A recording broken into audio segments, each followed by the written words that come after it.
এইবার সেই মাহেন্দ্রক্ষণ আমাদের আপনাদের সকলের প্রিয় মানুষ সত্য পর্যন্ত পৌঁছে যেতে হবে।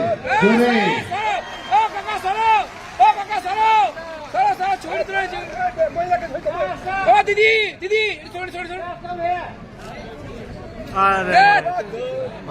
উরফে বিষ্ণুদেব দুনিয়া তিনি নিজে হাতে সবার পক্ষ থেকে উত্তরীয় ফুল ইত্যাদি উপকরণ দিয়ে তাকে স্বাগত জানাচ্ছেন। आज जैसा कि आप लोगों को पता है, जोड़ा फूल और शत्रुघ्न सिन्हा के समर्थन में जो सभा बुलाई गई, आसनसोल के विभिन्न क्षेत्रों से आए हुए माताओं, बहनों, भाइयों, आप सभी का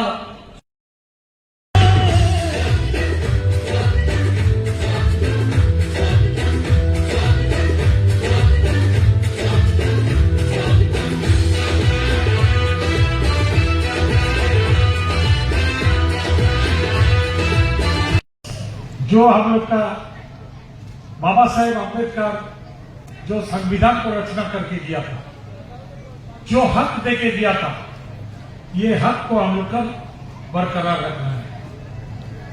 अभी क्या बोल रहे हैं मोदी जी कि इस बार फलाना कोटा ढकाना कोटा बोला सब हटा दिया जाए। आप लोग का जो हक है नौकरी में, आप लोग का जो हक है प्रमोशन में, आप लोग का जो हक है सर्टिफिकेट में, अगर फिर से आ गया तो ये सब अभी नहीं रहेगा। तो आपका हक के लिए लड़ना है, संविधान को लिए लड़ना है। और इस बार का जो चुनाव है, अगला बार आप लोग आशीर्वाद किए थे शत्रुघ्न सिन्हा जी को, 3 लाख वोट से जीता था, लेकिन इस बार एक वोट भी नुकसान नहीं हो। अगर सभी आदमी वोट देने जाइएगा, बूथ पर पहुंचिएगा, 3 नंबर बटन दबाकर शत्रुघ्न सिन्हा जी को वोट दीजिएगा, हम निश्चित है इस बार शत्रुघ्न सिन्हा जी 4 लाख के ऊपर वोट से जीत जाएगा, 4 लाख के ऊपर वोट से जीतेगा। तो 2 प्रार्थी जहां घूम रहा 7वें 5वां आदमी भी नहीं है। बीजेपी का कैंडिडेट नॉमिनेशन फाइल किया 2 गाड़ी में 8 आदमी को लेकर, जहां हम लोग का 10,000 का जुलूस हुआ, वो 8 आदमी लेके चुपचाप जाके नॉमिनेशन फाइल करते। और सीपीएम पूरा बगल में बीजेपी का साथ में है। उन लोग जहां जहां बीजेपी का सुविधा हो सकता है वैसा वैसा कैंडिडेट दिया। यहां पर कैंडिडेट दिया जहानारा खान को, उन्होंने जामुनिया में विधायक थी, 2021 में सीपीएम उसको टिकट नहीं दिया। क्यों नहीं दिया था? उनका दलील खोल के देख लीजिए। बोला जहानारा खान का दिमाग खराब हो गया, पागल हो गया, इसलिए उसको टिकट नहीं दिया गया। अब 2 साल में फिर पागल से अच्छा हो गया। एक माइनॉरिटी कैंडिडेट देके अगर 5% वोट भी कटवा दे तो बीजेपी का जीतने का सुनिश्चित होगा, इसलिए मैदान में उसको खड़ा कर दिया और खाली माइनॉरिटी इलाके में घुमा रहा। तो ये सब से भी सतर्क रहना है। हम पहले बोला ना, जैसे शादी देते हैं लड़की को, वैसा चुनाव में भी हर तरह में सोचिए, हर तरफ सोचिए। चिल्टोनी के बारे में कह सकता हूं, देखन में छोटन लगत घाव करे गंभीर।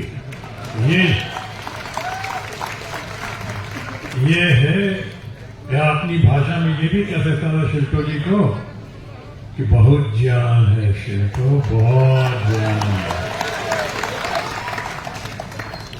यहाँ पे आदरणीय सत्यनारायण चौहान जी हैं, उनको प्रणाम करता हूं।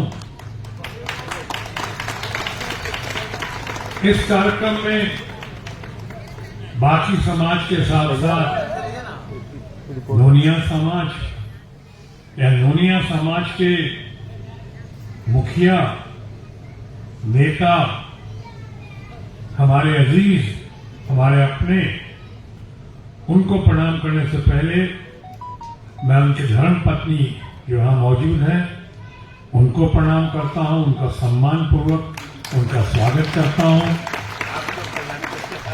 अब तो कर दिया हमने, अब खामोश, अब तो कर दिया। और मुनिया जी में बहुत जान है, बहुत दम है।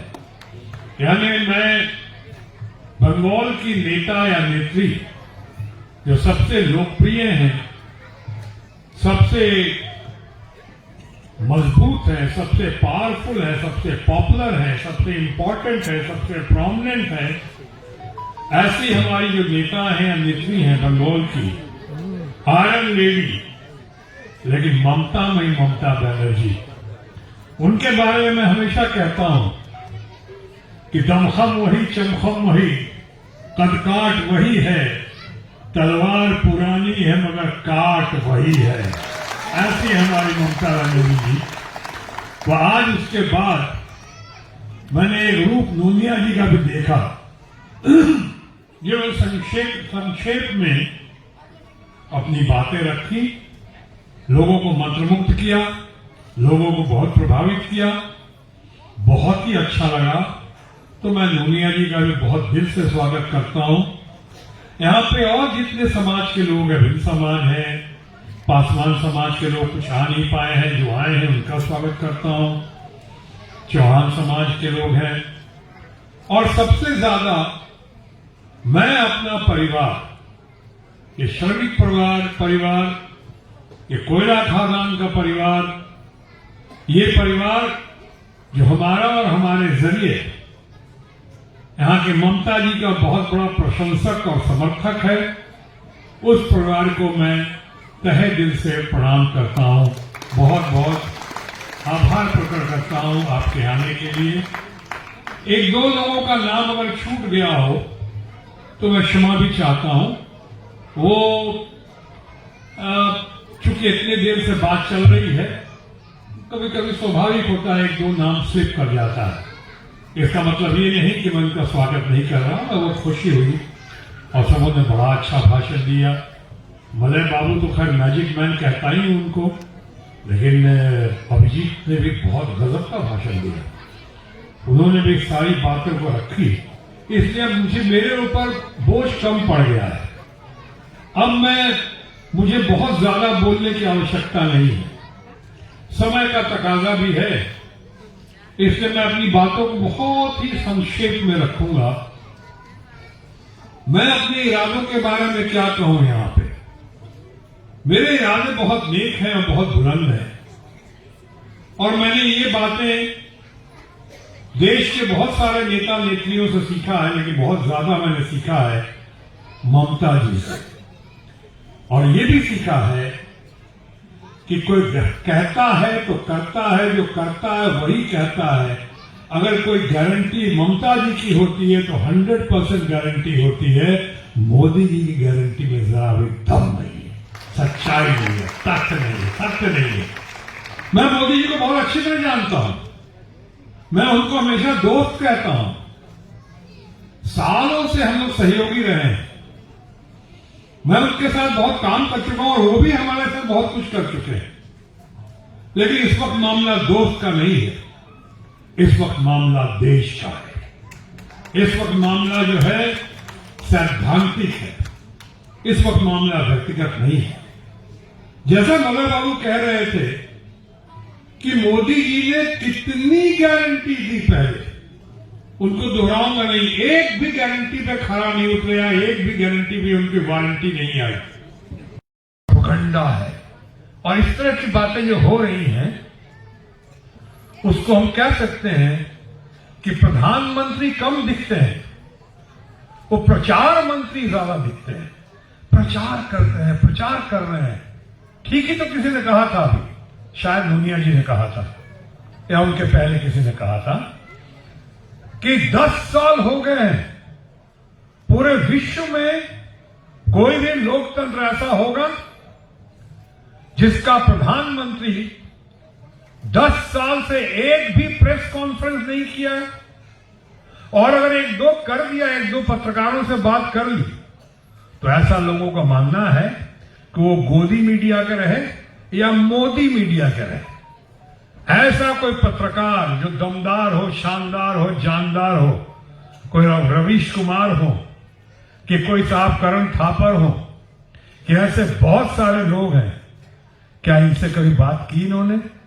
प्रेस वार्ता बुलाते तो आप लोग पूछ सकते थे कि कहां गया वो वायदा आपका, जो आप कहते थे बहुत हुई महंगाई की मार, अब की बार मोदी सरकार।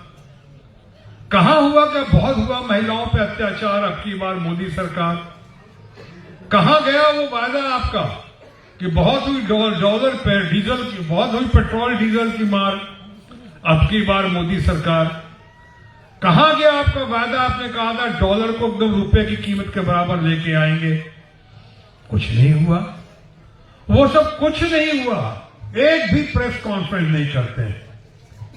और प्रेस में जो बातें आती हैं और जो कई बार छपने की कोशिश होती है, उसको फौरन दबा दिया जाता है। बहुत शर्म के साथ कहना पड़ रहा है या दुख के साथ कहना पड़ रहा है कि हमारे आदरणीय प्रधानमंत्री जी अभी अभी बंगाल में कह के गए, कल ही परसों में शायद झारखंड में हमारे कह के गए कि 25 सालों में आपने हमारे ऊपर कभी कोई इल्जाम नहीं सुना होगा, कभी कोई करप्शन का दाग नहीं। उनके लोग प्रचार भी करते हैं कि आज तक देखिए तो प्रधानमंत्री पे आपने आज तक किसी किस्म का आरोप सुना है, किसी किस्म का दाग देखा है आपने? बेदाग व्यक्तित्व का मालिक प्रधानमंत्री नरेंद्र मोदी बेदाग। अरे भाई, अभी अभी चंद महीने भी नहीं हुए हैं, बाकी सारी बातें छोड़ दें तो हिंदुस्तान का नहीं बल्कि दुनिया का सबसे बड़ा घोटाला हुआ है, चुनावी बॉन्ड घोटाला, इलेक्ट्रल बॉन्ड घोटाला। इतना बड़ा घोटाला आज तक विश्व में नहीं हुआ। उस पर मैं बहुत डिटेल में नहीं जाऊंगा, थोड़ा बता देता हूं। कुछ तो आपको पता होगा और कुछ मोले बाबू बाकी लोग आपको बता चुके हैं या बताएंगे कि सरकारी एजेंसीज का दुरुपयोग करके हजारों करोड़ का चंदा लिया है और सरकारी एजेंसीज का दुरुपयोग करके ईडी, सीबीआई, इनकम टैक्स से डरा धमका के उस कंपनी से चंदा लिया गया है सैकड़ों करोड़ रुपए, जो दिवालिया हो चुके हैं, जिनकी कंपनी बंद हो चुकी है, जिनकी सालाना आमदनी अब 1 करोड़ 2 करोड़ की भी नहीं रही, उनसे डरा धमका के लिया गया है 50 करोड़, 100 करोड़, 300 करोड़, 400 करोड़, 500 करोड़, 1000 करोड़। क्या मतलब? वो कैसा पैसा होगा? वो तो काला धन ही होगा ना, डर के मारे निकाल कर लाया होगा। और काला धन आप वैसे तो ला नहीं सके जो वादा किया था, और काले धन को आप सफेद कर रहे हैं ऐसे सरकारी एजेंसी से डरा धमका के। और एक और इससे भी बड़ी बात जो भी जिक्र कर रहे थे भले बाबू हमारे, कि निर्मला सीतारमण जी देश की वित्त मंत्री हैं, बहुत अच्छी लेडी हैं, बहुत विद्वान लेडी हैं, लेकिन उनके पति प्रभाकर जी उनसे भी बड़े विद्वान हैं, बहुत बड़े देश और विदेश में अर्थशास्त्री के रूप में माने जाते हैं, राजनैतिक विश्लेषक हैं, लंदन स्कूल ऑफ इकोनॉमिक्स से पीएचडी किया है, यहां पे जेएनयू के स्टूडेंट रहे हैं, प्रोफेसर हैं, बहुत ही काबिल हैं, जिन्होंने एक बात तो ये कही थी कि कितनी भी कोशिश एनडीए और बीजेपी कर ले, अभी कहा है नो, जैसे मले बाबू ने जिक्र किया, 200 से ज्यादा सीटें नहीं आएंगी भारतीय जनता पार्टी और एनडीए को, चाहे 400 का नारा दें, चाहे 1000 का नारा दें। कोई पार्टी का मीटिंग में राम का नाम लेने से राम भक्त नहीं बना जाता है। अगर असलियत राम भक्त कोई है तो हम लोग का प्रार्थी शत्रुघ्न सिन्हा जी है। शत्रुघ्न सिन्हा जी आज से 40 साल आगे मुंबई में जो घर खरीदा, जो घर बनाया, इस घर का नाम है रामायण। घर का नाम है रामायण। उन्होंने 4 भाई है, बड़ा भाई का नाम है रामचंद्र, दूसरा भाई का नाम है लक्ष्मण, तीसरा भाई का नाम है भरत और चौथा भाई हम लोग का प्रार्थी शत्रुघ्न। शत्रुघ्न सिन्हा जी का 2 लड़का है, एक का नाम है लव, एक का नाम है कुश। तो ये चुनाव के लिए नहीं,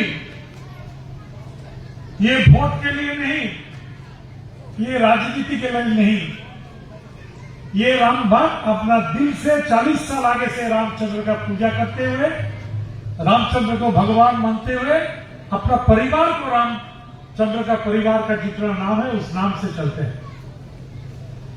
तो इसलिए मैं आपको इतना ही कहने के लिए आया हूं कि राजनीति में बहुत सा पार्टी होता है, बहुत सा नेता होता है, लेकिन आप जब लड़की का शादी देते हैं ना, तो आप देखते हैं कि कौन लड़का अच्छा है, कौन लड़का से शादी देने से आपका लड़की अच्छे से रहेगा, तभी आप शादी तय करते हैं। चुनाव में वोट देने के आगे भी आपको ये जांच करना चाहिए, नहीं तो 10 साल जो हम लोग भुगत रहे हैं ये और ज्यादा हो जाए।